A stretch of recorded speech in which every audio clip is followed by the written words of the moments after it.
Assalamualaikum warahmatullahi wabarakatuh. Alhamdulillahirrabbilalamin. Wabihi nasta'in wa ala umurid dunya wadin. Wassalatu wassalamu ala asrofil anbiya'i wal mursalin Sayyidina wa maulana Muhammadin amma ba'du. Yang terhormat Ibu Fitri Ella selaku dosen pengampu mata kuliah akuntansi keuangan lanjutan 2 kelas AA serta seluruh teman-teman yang saya banggakan. Pertama, marilah kita panjatkan puja dan puji syukur atas kehadirat Allah Subhanahu wa taala karena pada hari ini kita semua masih diberi kesempatan untuk beraktivitas seperti biasanya. Tak lupa sholawat serta salam kita haturkan kepada junjungan kita Nabi Agung Muhammad SAW yang nantinya kita akan nantikan syafaatnya di yaumul kiamah nanti. Sebelumnya, perkenalkan nama saya Nani Sulistiani. Di sini saya sebagai moderator yang nantinya akan memandu acara diskusi pada pagi hari ini. Sebelum itu, saya akan sedikit memperkenalkan anggota kelompok kami. Yang pertama, Fadila Nur Safitri, yang kedua, Muhammad Agung Izul Haq, yang ketiga, Raditya Rafli, dan yang keempat, Amaliatun Solihah. Selanjutnya adalah sesi pemaparan materi yang nantinya akan dipaparkan oleh pemateri 1, 2, 3, dan 4. Waktu dan tempat saya persilahkan. Perbedaan agen penjual yaitu suatu bentuk organisasi yang diberi fungsi untuk menerima pesanan barang-barang dan bekerja di bawah pengawasan langsung kantor pusat atau home office, dan transaksi dengan pihak ketiga dilaksanakan secara langsung oleh kantor pusat. Agen hanya menampilkan atau mendemonstrasikan contoh barang dagangan, menerima pesanan, dan mengatur penerimaan barang, pemenuhan pesanan, penagihan piutang, dan aspek operasi lainnya tetap dilakukan oleh kantor pusat. Sedangkan kantor cabang, suatu bentuk organisasi yang menjual barang-barang dari persediaan yang dibentuknya, baik dikirim dari kantor pusat atau yang dibeli sendiri, dan diberi wewenang untuk melaksanakan transaksi dengan pihak ketiga, sehingga berfungsi sebagai unit usaha yang berdiri sendiri. Kantor cabang memiliki persediaan sendiri untuk memenuhi pesanan pelanggan dan dapat melakukan fungsi kredit yang terpisah dari kantor pusat. Selanjutnya, hubungan agen dan cabang dengan pusat. Kantor cabang, yaitu hubungan cabang dan pusat bekerjanya. Suatu cabang diantaranya adalah cabang diberi modal kerja, cabang dapat membeli kebutuhan barang dagangan, cabang dapat melakukan aktivitas penjualan. Sedangkan agen penjualan, hubungan agen dan pusat agen hanya menyelenggarakan buku kas untuk mencatat penerimaan dan pengeluaran kas. Sedangkan pusat pembukuan atas transaksi yang terjadi di agen dapat dilakukan dengan dua cara, ditentukan secara terpisah maupun secara tidak terpisah. Yang selanjutnya adalah akuntansi untuk agen penjualan. Pada umumnya, kantor agen tidak menyelenggarakan akuntansi. Pihak yang melakukan pencatatan atas pembukuan kantor agen adalah kantor pusat. Untuk beberapa transaksi ayat jurnal yang dibuat kantor pusat berdasarkan pada dokumen sumber yang dihasilkan oleh agen, kantor pusat memiliki catatan tentang aktiva, pendapatan, dan beban dari setiap agen secara terpisah, sebagai alat pengendalian dan evaluasi kinerja tiap agen. Metode pencatatan ada dua, yaitu yang pertama, rugi atau laba kantor agen tidak dipisahkan. Yang kedua, rugi atau laba kantor agen dipisahkan. Rekening yang berhubungan dengan kantor agen, yaitu modal kerja kantor agen, penjualan kantor agen, harga pokok penjualan agen, biaya pemasaran kantor agen, biaya administrasi dan umum kantor agen. Yang selanjutnya, akuntansi untuk kantor cabang. Umumnya, cabang memiliki sistem akuntansi yang terpisah dari kantor pusat. Kantor cabang dapat bertransaksi dengan pihak eksternal dan internal dengan kantor pusat dan mencatatnya dalam sistem akuntansi cabang.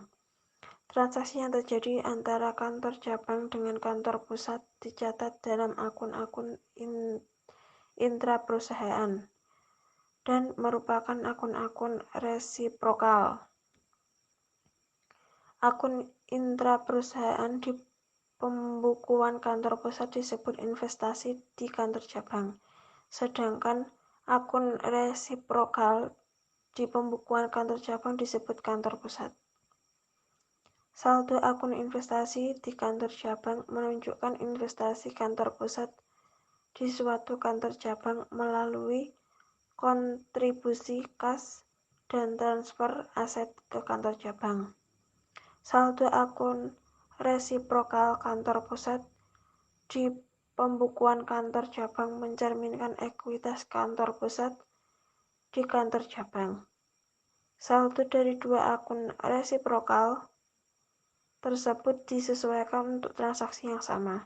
Saldo akun bertambah bila ada transfer aset dari kantor pusat ke kantor cabang dan berkurang karena transfer aset dari kantor cabang ke kantor pusat. Penyesuaian atas akun juga dilakukan untuk laba atau rugi yang diperoleh kantor cabang. Akuntansi untuk kantor cabang. Akuntansi untuk kantor cabang ini memiliki dua sistem, yaitu sistem sentralisasi dan sistem desentralisasi.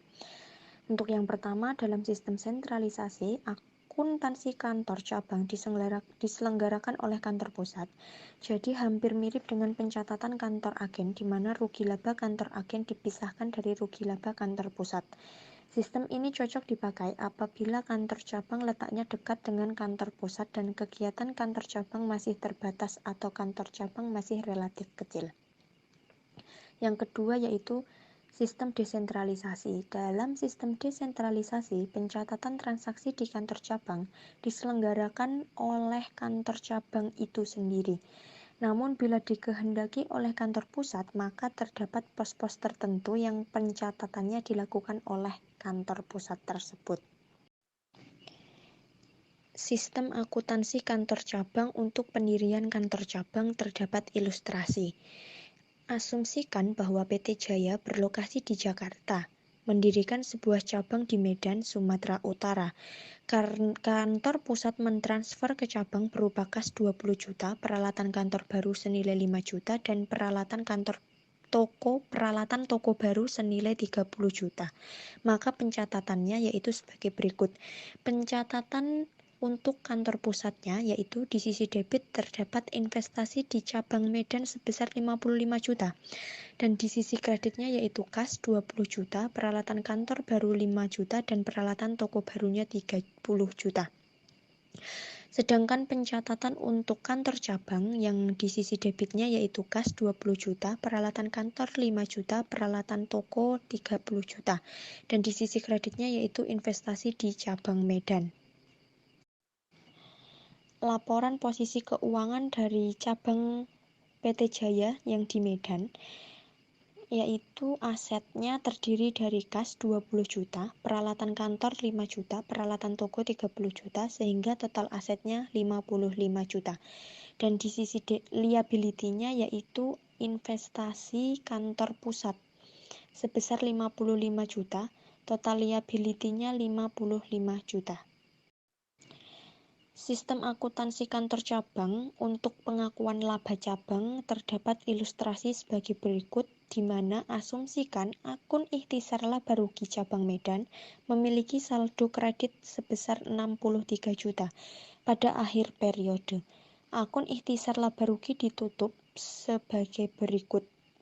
Pencatatan untuk kantor pusatnya yaitu di sebelah debit investasi di cabang Medan sebesar 63 juta dan di sisi kreditnya laba cabang Medan 63 juta. Sedangkan pencatatan untuk kantor cabangnya yaitu di sisi debitnya ikhtisar laba rugi sebesar 63 juta dan kantor pusat di sebelah kredit 63 juta.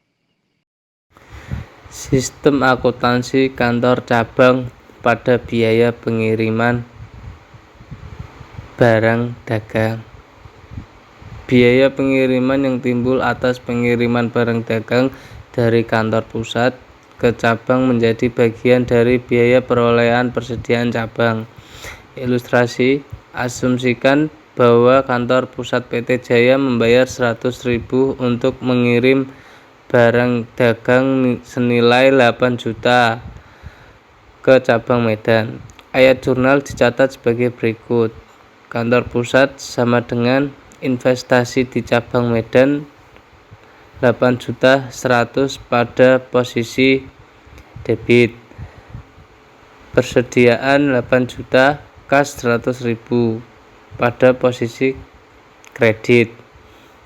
Transfer persediaan ke cabang Medan dan membayar ongkos kirim.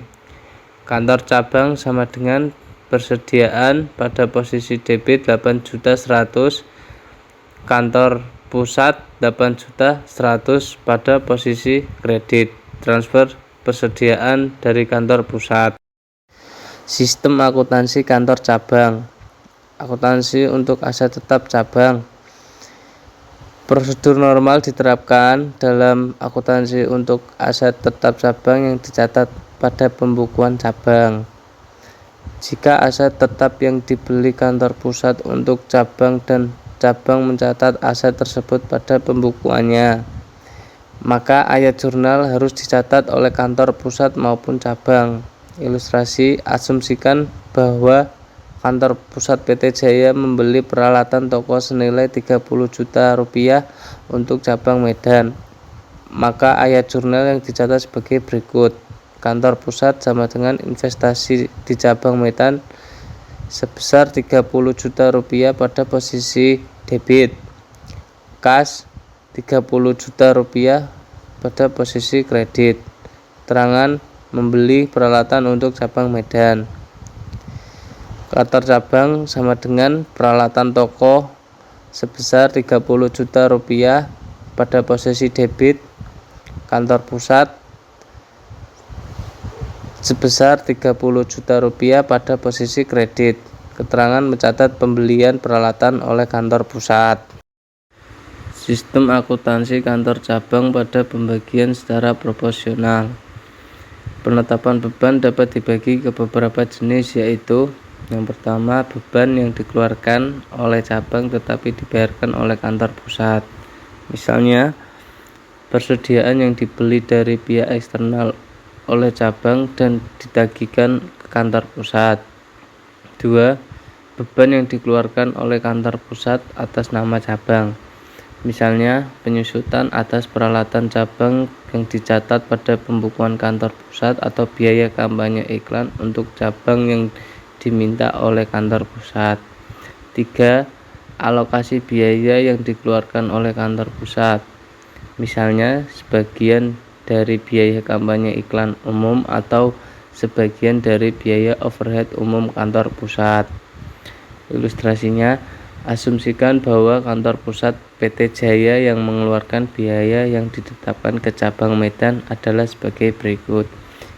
Beban utilitas, biaya yang dikeluarkan oleh cabang Medan dan ditagih ke akun utama kantor pusat sebesar 14 juta rupiah. Beban penyusutan, aset cabang Medan yang dicatat pada pembukuan kantor pusat sebesar 3 juta rupiah. Overhead umum dialokasikan ke cabang berdasarkan penjualan bruto sebesar 18 juta. Total semua adalah 35 juta rupiah. Jurnal pembagian beban secara proporsional. Kantor pusat sama dengan investasi di cabang Medan sebesar 35 juta rupiah berada di posisi debit. Beban utilitas 14 juta rupiah. beban penyusutan 3 juta rupiah, beban overhead umum 18 juta rupiah pada posisi kredit. Keterangan mengalokasikan beban ke cabang Medan. Kantor cabang sama dengan beban utilitas 14 juta, beban penyusutan 3 juta rupiah, beban overhead umum 18 juta berada di posisi debit. Investasi di cabang Medan sebesar 35 juta rupiah berada di posisi kredit. Keterangan mencatat beban ke cabang Medan. Terima kasih. Laporan keuangan untuk perusahaan secara keseluruhan. Penyusunan laporan keuangan perusahaan secara keseluruhan umumnya menggunakan kertas kerja untuk memudahkan penggabungan akun kantor pusat dan cabang serta mengeliminasi akun-akun antar perusahaan.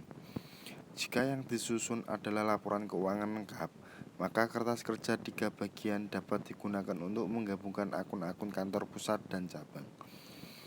Kertas kerja yang digunakan sama dengan kertas kerja konsolidasi, kecuali akun kantor pusat menggantikan ekuitas pemegang saham anak perusahaan di kertas kerja.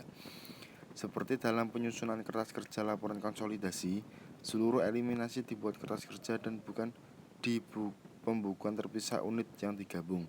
Sebagai ilustrasi ayat jurnal kertas kerja dasar yang diperlukan untuk menyusun laporan keuangan eksternal perusahaan dengan operasi cabang. Berikutnya, laporan keuangan untuk perusahaan secara keseluruhan. Dapat kita lihat di slide ini.